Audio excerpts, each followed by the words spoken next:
नमस्कार दोस्तों, आज हम फास्टैग के बारे में बात करेंगे। फास्टैग एक्चुअली में फास्टैग को 16 फरवरी 2021 से परिवहन विभाग ने कंपलसरी कर दिया है। अर्थात अब आपके पास अगर 4 पहिया वाहन है तो आपकी गाड़ी में फास्टैग होना कंपलसरी हो चुका है। बिना फास्टैग के यदि आप टोल प्लाजा अगर क्रॉस करेंगे तो इसके लिए कुछ अलग प्रकार के कुछ जुर्माने भी दे रखे हैं। इन सब चीज़ों के बारे में हम विधिवत अध्ययन करेंगे। फास्टैग होता क्या है, फास्टैग कितने प्रकार का होता है, फास्टैग किन कलर्स के होते हैं, किस कलर का फास्टैग किसके लिए लगाते हैं, इन सब चीज़ों का आज हम विधिवत अध्ययन करेंगे। तो परिवहन विभाग ने 16 फरवरी 2021 से फास्टैग को प्रत्येक गाड़ी के लिए कंपलसरी कर दिया है। फास्टैग जैसे ही कंपलसरी होगा है तब से उसके यूजर्स अचानक से बहुत तेज़ी से बढ़ चुके हैं। इसमें वर्तमान में 2 करोड़ यूजर्स हो चुके हैं फास्टैग के। फास्टैग का अगर रिवेन्यू की बात करें इसका, तो पर डे का जो रिवेन्यू है फास्टैग का वो 80 करोड़ रुपए पर डे होता है। यानी 80 करोड़ रुपए की कमाई प्रतिदिन हमारी सरकार की होती है, वो भी नेशनल हाईवेज़ की। फास्टैग जो है नेशनल हाईवे के लिए है, स्टेट हाईवे के लिए नहीं होता है। ठीक, तो जो फास्टैग टोल प्लाजा वगैरह ये नेशनल हाईवे के लिए हैं, न कि स्टेट हाईवे के लिए। तो वहीं पर ये फास्टैग एक्चुअली में इसके भुगतान कौन करेगा, कौन सी कंपनी है, तो ये है NETC। NETC का फुल फॉर्म होता है national electronic toll collection. National electronic toll collection.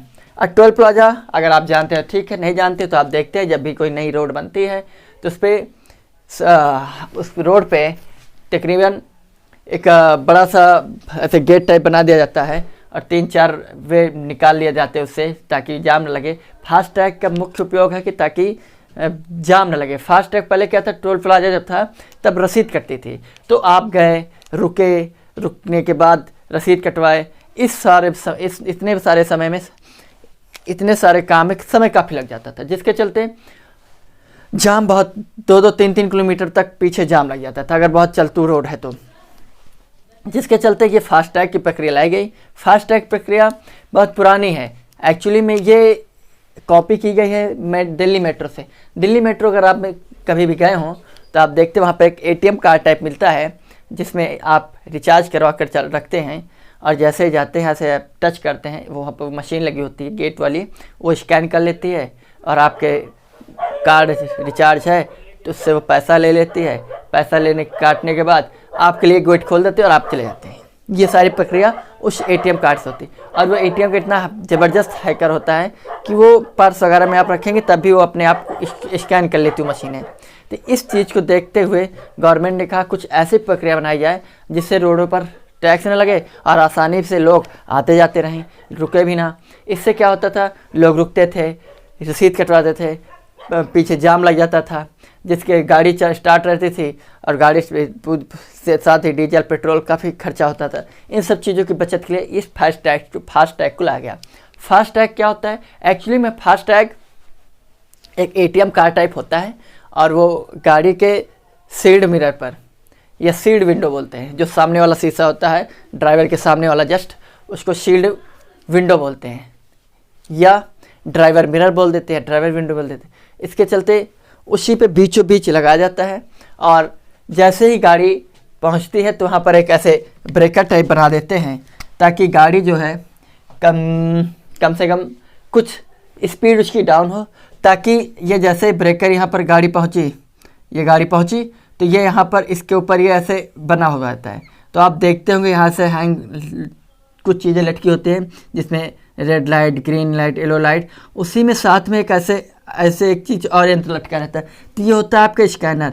ये स्कैनर क्या करता है, जैसे ही गाड़ी पहुँचती है, जिन गाड़ियों में फास्टैग लगा रहता है, उनको स्कैन करके वो देखती है कि अच्छा इसका रिचार्ज है तो पैसा काट लेती है और साथ ही इसकी वैलिडिटी देख लेती है। अगर रिचार्ज नहीं है तो आपके सामने जैसे वो बैरियर है, बूम बॉक्स बोलते क्या बोलते उसको, हाँ बूम बैरियर, तो बूम बैरियर वो उठ जाता है ऐसे। अगर आपका रिचार्ज नहीं है तो नहीं उठेगा, जिसके चलते फिर आपको इन्फॉर्म किया जाता है कि आपका रिचार्ज ख़त्म हो गया तो आप रिचार्ज कराइए और चलते रहे। इससे क्या है कि समय नहीं लगता है, आप चलते चलते सारे काम हो जाते हैं। दूसरी चीज़ एग्जाम पॉइंट ऑफ व्यू से पूछा जा सकता है, पीसीएस यूपीएससी विभाग बैठ रहा है कि दो गाड़ियों के बीच में 4 मीटर का डिस्टेंस होना चाहिए। 4 मीटर का डिस्टेंस होना कंपलसरी है। क्यों? क्योंकि अगर 4 मीटर का डिस्टेंस नहीं होगा, इससे जो स्कैनर है अगर इससे कम है तो ये गाड़ी के पीछे अगर दूसरी गाड़ी जा रही तो निकल जाएगी, ये उसको स्कैन नहीं कर पाएगा सही से। ठीक है, इसलिए 4 मीटर की दूरी होना कंपलसरी, कम से कम 4 मीटर है। ज़्यादा है तो कोई प्रॉब्लम नहीं है, लेकिन कम से कम 4 मीटर की दूरी दो गाड़ियों के बीच में होनी चाहिए ताकि स्कैनर को स्कैन करने में किसी प्रकार कोई प्रॉब्लम ना हो। साथ ही ये NETC national electronic toll collection, ये पूरा पैसा हमारा टोल वाला जो भी होता सारा वो कलेक्ट करती है, यही कंपनी है। और ये किस काम करते हैं तो RFID टेक्नोलॉजी पर काम करता है। फास्ट टैग RFID टेक्नोलॉजी पर काम करता है। RFID का फुल फॉर्म आप इन सब चीज़ों को विधिवत पढ़ लें, जैसे NETC है, इसका फुल फॉर्म पूछा जा सकता है। और ये कब से कंपलसरी कर दिया गया परिवहन विभाग द्वारा? 16 फरवरी 2021 से। किस विभाग द्वारा? तो परिवहन विभाग द्वारा। ठीक, परिवहन विभाग द्वारा। और रिवेन्यू कितना आता है? अगर बड़े एग्जाम में आपको बैठना है तो ये पूछ लेगा, छोटे एग्जामों में आपको बैठना है तो ये डेट याद कर लो, बहुत है आपके लिए। और ये भी ये फुल फॉर्म वगैरह याद कर लो। और मीडियम में बैठना है तो ये इन सब का फुल फॉर्म। अगर आपको यूपीएससी या पीसीएस में बैठना है तो इसे जितनी भी इंफॉर्मेशन मैं दे रहा हूँ सारी कंपलसरी, बहुत ही ज़रूरी है। तो RFID का फुल फॉर्म होता है radio frequency identification. Radio frequency identification ये दो प्रकार से काम करता है। एक पैसिव अर्थात जैसे आपका सिम है, सिम को आप अगर मोबाइल से बाहर निकाल दो तो सिम एक्टिव नहीं रहेगा, सिम बेकार है, किसी प्रकार का काम नहीं है। तो ऐसे ही जो फास्ट टैग ये पैसिव है, जो गाड़ी में लगा रहता है। फास्ट टैग अगर वो गाड़ी से हटा के रख दिया जाए किसी भी काम का नहीं है।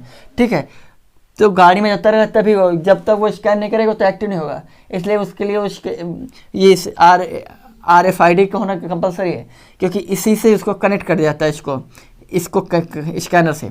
तो लेकिन ये जो पैसिव यानी अर्थात ये बैटरी लेस होता है, इससे बैटरी नहीं होती है, जिसके चलते ये बेकार होता है। दूसरी चीज़ बेकार मतलब अगर आपकी गाड़ी वाड़ी से बाहर है तो किसी भी काम का नहीं है। अगर आपकी गाड़ी में लगा स्कैनर के सामने आके तभी ये काम करेगा। ऐसे नहीं कि आप साइकिल में लगा कर चले जाओगे तो टोल टैक्स का ऐसा कुछ नहीं, मोटरसाइकिल के कुछ नहीं था। एक्टिव क्या होता है? एक्टिव होता है स्कैनर, एक स्कैनर में बैटरी लगी होती है। ये जो स्कैनर यहाँ पर लगा होता है ये बैटरी लगी होती है। जैसे यहाँ से गाड़ी आई, इसने तुरंत स्कैन किया और फटाफट आपके पैसे काट लिए, जितना भी चार्जेज है उस टोल प्लाजा का, और साथ ही आपकी वैलिडिटी देख ली। अगर वैलिडिटी वगैरह कम है तो फिर वो आपको मैसेज के थ्रू बता देगा कि आपकी ये वैलिडिटी है, इस वैलिडिटी के थ्रू तब तक आप इसको रिचार्ज करवा लें। ठीक, या जिसके चलते आपका को कभी भी आगे किसी भी टोल प्लाजा में रुकना ना पड़े, अवरोध ना उत्पन्न हो, इन सब चीज़ों को बातें। ठीक, तो ये है फास्ट टैग। और फास्ट टैग कौन सी कंपनी? NETC। साथ ही किस टेक्नोलॉजी पर? RFID के full form radio frequency identification. दो तरीके से काम करता है, एक पैसिव एक एक्टिव। फास्ट टैग से फ़ायदे और नुकसान क्या, इन चीज़ों पे बात करते हैं। पॉजिटिव यानी फ्रॉज और निगेटिव यानी कॉन्स। ठीक, देखिए सकारात्मक चीज़ें ये हैं इससे संबंधित, यानी पॉजिटिव चीज़ें ये निकल कर आती हैं कि अगर फास्ट टैग आपकी गाड़ी में है तो आपकी टाइमिंग बचेगी। ठीक, क्योंकि आप रुकते थे, रसीद कटती थी, पैसे का लेन देन होता था। अब पता चला कि छुट्टे ही नहीं है, चेंज नहीं है, अब चेंज नहीं है तो उसके लिए खड़े, ये सब चीज़ों से छुट्टी मिल गई। फ्यूल, गाड़ी स्टार्ट ही रखनी पड़ती थी ताकि पीछे जाम को देखते हुए इन सब चीज़ों पे विशेष ध्यान दिया जाता था, ताकि जैसे आप काम हो जाए तुरंत निकल लें, जिसके चलते गाड़ी जब तक खड़ी तब तक फ्यूल बर्बाद हो रहा है, वेस्ट हो रहा है। अब गाड़ी ऑन है, गाड़ी चालू है तो पोल्यूशन बढ़ रहा है। तो इन सब चीज़ों से बचा था फास्ट टैग से। ठीक, अगला मनी सेव। पेट्रोल, गाड़ी बंद है या गाड़ी रुकी ही नहीं, चलती गई, सारे काम होते गए, इनसे क्या है? पेट्रोल बचा, डीजल बचा आपका, जिसके चलते आपकी मनी सेविंग हुई है। ठीक, ट्रैक SMS, जैसे ही आप कोई किसी भी टोल प्लाजा क्रॉस करोगे आपको SMS आ जाता है कि आप महोदय आपने इस टोल प्लाजा को पास किया है, इसके चलते आपकी इस टोल प्लाजा की ये फीस थी और इस ट्रैकिंग का ये फीस है, ये सारा आपका मैसेज ब्यौरा दे देता है। जैसे कभी कभी क्या होता है कि फ़ोन करो, ये ड्राइवर गाड़ी लेकर चला गया, कहीं घूम रहा है और इधर मालिक के पास मैसेज आता था, मालिक फ़ोन करता, हेलो हाँ कहाँ हो? तो बोलता सब बस नीचे ही हैं, नीचे चाय पी रहे हैं, चाय के स्टॉल पे खड़े हैं। तो अच्छा पगला कहेगा चाय पी रहा है कि वहाँ गाड़ी ले घूम रहा है, तो इससे उसको पता नहीं चलता कि साहब के पास मैसेज पहुँच चुका है। ठीक, अगला मैन पावर। मैन पावर कहने का तात्पर्य ये है कि इससे जितना भी आदमी है ना, जगह जगह जितने ज़्यादा लोग बैठेंगे उतना ज़्यादा करप्शन होगा, इसलिए यहाँ पे लोग कम बैठेंगे, जिसकी वजह से करप्शन कम होगा। और सरकारी विभागों में जितना ज़्यादा इंसान बैठता है उतना ज़्यादा करप्ट हो जाता है, इसलिए कम लोग बैठेंगे कम रहे। इसलिए मैन पावर बोलेगे तो मैन पावर क्या है कि अब यहाँ पर क्या है कि जैसे था कि लोग गुंडागर्दी वाले आ गए, ज़बरदस्ती मारे टूरे, निकल जाएंगे हम तो निकल जाएंगे, कुछ भी कर लो, इन सब चीज़ों को मैन पावर करने तात्पर्य है कि अब लोगों को बोलना नहीं है, सब कुछ मशीन बोल रही है, मशीन सब कुछ कर रही है, आप करिए नहीं करिए तो मशीन खड़ी है, इसलिए आप मशीन से लड़िए, सिर फोड़ो अपना मशीन। ठीक, लूटपाट कि हम तो तानाशाह हैं, आएंगे जाएंगे, तुम्हारे बाप को क्या जाता है, फ्री में आएंगे फ्री में जाएंगे, अब आ जाओ अब तुम्हारे घर का रास्ता थोड़े नहीं कि आ जाओगे फ्री में, सारा सिस्टम ख़त्म हो गया है। नेतागिरी अपने घर में दिखाना, अपनी पार्टी में दिखाना, अब यहाँ रोड पे नहीं चलेगी किसी ही नेतागिरी, ठीक है, फ्री व्री कोई नहीं है। मशीन वो बूम बॉक्स क्या बोलते हैं उसको, बूम ट्रैक, वो कुछ भी बोलते हैं, वो तभी उठेगा जब पैसा कटेगा, पैसा नहीं कटेगा तो नहीं उठेगा, जाओ ज़बरदस्ती उठा जाके तो निकलो। हाँ, निगेटिव चीज़ें क्या है, टेक्निकल प्रॉब्लम्स ये है, सपोज दैट कि स्कैनर ख़राब हो गया, ये चार्ज नहीं है, इसके चलते आप रुकिए, फिर ट्रैक चेंज करिए, इन सब चीज़ों में जाम लग जाएगा, या फिर रुकोगे, मतलब लोगों की तो आदत बन जाती है, तो आदत छूटती बहुत जल्दी ना। और ऐसे भी हमारे भारत में लोग तानाशाही या नवाबों पैदा ही होते हैं, नवाब भारत में सबसे ज़्यादा नवाब पैदा होता है। अगर एक सर्वे किया जाए तो सर्वे में देखा जाए कि दुनिया में सबसे ज़्यादा अगर नवाब पैदा होता है तो भारत में पैदा होता है। ठीक, ओवर हीट ऑफ कार, जैसे गाड़ी ज़्यादा हीट हो गई, गर्मियों में दिनों में ज़्यादा होता है ये सब चीज़ें, ये ठंडी में भी हीटर वगैरह ज़्यादा चला देते हैं, ब्लोअर वगैरह, तो फिर वहाँ पे ज़्यादा हीट हो जाती है, जिसके चलते जो फास्टैग होता है वो ख़राब हो जाता है, जिसके चलते वो स्कैन नहीं कर पाता, इन सब चीज़ों में प्रॉब्लम हो जाती है। दूसरा डबल चार्जेज मतलब ये है कि जैसे कि आपने जैसे अब तो कंपलसरी हो गया, ये क्या है, टोल प्लाजा में ये जो है फास्ट टैग वाला ट्रैक है, और आप इसमें एंट्री कर गए और आपकी गाड़ी में फास्ट टैग नहीं है, तो ये है कि अगर 200 रुपये फीस है और आपने फास्ट टैग नहीं लगाया, फास्ट टैग वाले ट्रैक में एंट्री कर गए तो इसका 2 गुना भुगतान, डबल चार्ज पड़ेगा, अर्थात 400 रुपये आप भरो फ्री में।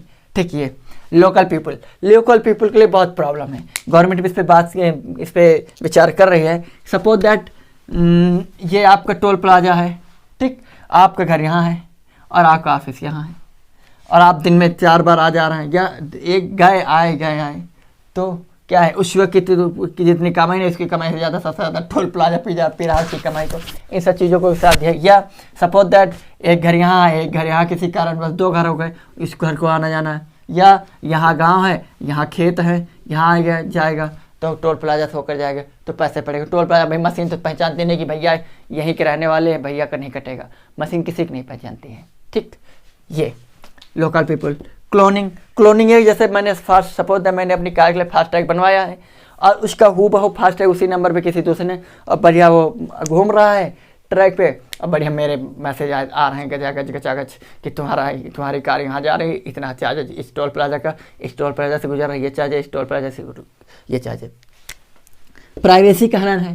प्राइवेसी का हनन क्या है, जैसे अब सपोज दैट बेरोजगारी पे को लेकर आंदोलन करना है और दिल्ली के लिए निकल लिए हम, और दिल्ली के लिए निकल गए तो अच्छा वहाँ से गवर्नमेंट पुलिस वाले देख रहे हैं, गवर्नमेंट पता है इसको हैक कर लो तो काम अच्छा रहेगा, वरना आंदोलन छिड़ जाएगा, आंदोलन रोकना है तो इसको पकड़ो। तो पुलिस क्या है, हर टोल प्लाजा से निकल रहे हैं, तो क्या है, मुझे ट्रैक कर रही है, तो जैसे कानपुर पहुँचेंगे, कानपुर में अंदर मुझे गैप करवा देगी। ये मेरी प्राइवेसी का हनन है। ठीक है, तो ये सब ये निगेटिव और ये पॉजिटिव प्रोसेस है जो कि फास्ट टैग, जो कि आपको जानना जरूरी है। ये इजी टू क्रूज, ये फास्ट टैग का स्लोगन है, फास्ट टैग का स्लोगन है, वक्तव्य है, इजी टू क्रूज, यानी यात्रा आसान हो, या यात्रियों के लिए आसान, या यात्रा आसान हो, इजी टू क्रूज। ठीक, तो ये फास्ट टैग। अब देखते हैं फास्ट टैग कितने प्रकार के होते हैं, फास्ट टैग कितने कितने कलर के होते हैं, कौन सा कलर किस किस प्रकार की गाड़ियों के लिए उपलब्ध है, या किस गाड़ी के लिए कौन सा फास्ट टैग मुहैया कराई जाएगी। तो चलिए देखते हैं फास्ट टैग कितने प्रकार के होते हैं, फास्ट टैग के कितने कितने कलर होते हैं। टोटल फास्ट टैग 2 प्रकार के होते हैं। ठीक, एक एम टाइप फास्ट टैग, दूसरा एन टाइप फास्ट टैग। लेकिन फास्ट टैग के कलर जो हैं वो टोटली 7 प्रकार के होते हैं, 7 प्रकार के कलर होते हैं। लेकिन फास्ट टैग 2 प्रकार के होते हैं, एक एम टाइप फास्ट टैग, दूसरा N type fast tag. M type fast tag और एन टाइप फास्ट टैग में डिफरेंट क्या है, अंतर क्या है, चलिए देखते हैं। M type fast tag private car, जैसे हमने और आपने ले ली प्राइवेट कार, यानी वाइट यानी सफ़ेद नंबर की जो प्लेटें होती हैं, नंबर प्लेट सफ़ेद हो, उस पर काले अक्षर से लिखा हो, तो प्राइवेट कार होती हैं। ठीक है, तो वो है प्राइवेट कार। जैसे हम और आप कार ले लें और किसी उसको मतलब कि उसको किसी सामान ढोने में या किसी की कॉमर्शियल या जैसे ओला है इन सब में ना लगाएं तो कॉमर्शियल कार नहीं रहेगी, वो प्राइवेट कार है। अगर ओला में लगा देंगे तो कॉमर्शियल कार बन जाएगी। तो उसमें अगर लगा दोगे तो आपको जो प्लेट नंबर प्लेट मिलेगी वो पीली कलर की मिलेगी। तो कॉमर्शियल गाड़ियों जैसे ट्रक वगैरह देखिए, अगर ध्यान नहीं दिया तो अब देखिएगा, तो ट्रक वगैरह में नंबर प्लेट होता है वो आपका पीला कलर का होता है। ठीक, प्राइवेट कार में हमारे और आपके मोटरसाइकिल में, गाड़ियों में, 4 पहिया के वाहन में जो भी नंबर मिलता है वो क्या होता है, वो आपका सफ़ेद नंबर प्लेट होती है, काले से अक्षर से लिखे होते हैं और सफ़ेद नंबर प्लेट होती है, तो प्राइवेट कार होती है। लेकिन जो प्राइवेट कार के लिए आपका फास्टैग मिलेगा वो आपका वायलेट कलर का होगा। किस कलर का होगा? वायलेट कलर का होगा। ठीक, तो ये एम टाइप में प्राइवेट कार में एम टाइप में एक ही आएगी, वही प्राइवेट कार। आगे बाकी के एन टाइप में 6 प्रकार के वाहन आ जाएंगे आपके, जैसे कॉमर्शियल गाड़ियाँ वो होती हैं जिनके नंबर प्लेट है पीले कलर की होती है। तो कॉमर्शियल में जैसे जो सामान ढोने में जो काम लाते हैं, जैसे क्या बोलते हैं उसको, ट्रक हो गया, लोडर हो गया, ये पिकअप हो गया, ऐसे जो छोटे मोटे वाहन हैं उनके लिए कॉमर्शियल टाइप के, या वे गाड़ियाँ जो ओला वगैरह उबर वगैरह में बुक रहती है उनके लिए वो ऑरेंज कलर का फास्टैग होगा। किस कलर का होगा? ऑरेंज कलर का। ठीक, अगला एक्सल टू क्या होता है? जैसे सपोज दैट ये कार है आपकी, ये ठीक है,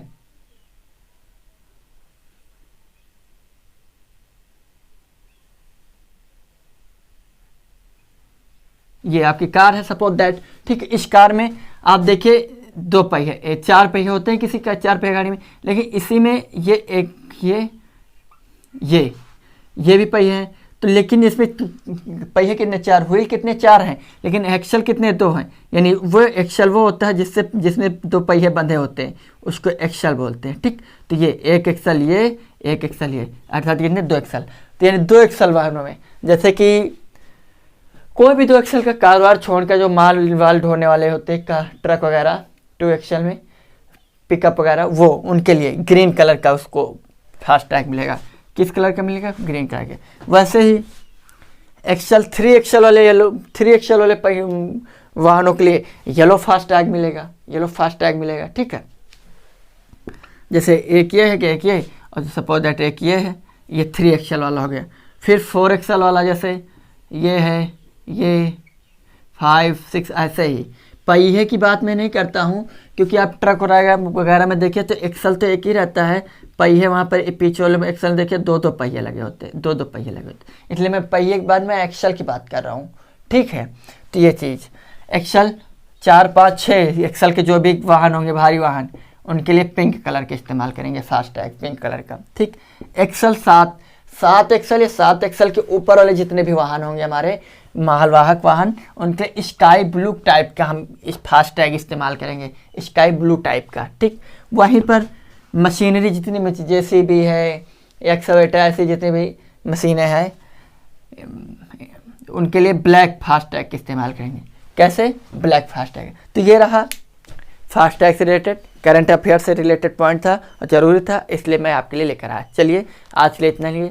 अब प्लीज़ स्किप करके मत पढ़िए, जो भी पढ़िए विधिवत पढ़िए, ताकि जो भी ज्ञान है पूरा मिले। कोई भी चीज़ इसमें व्यर्थ नहीं रहती है, ना ही मैं बेकार भी बोलता हूँ कुछ भी। इसलिए आप सभी का बहुत बहुत धन्यवाद। जय हिंद, जय भारत।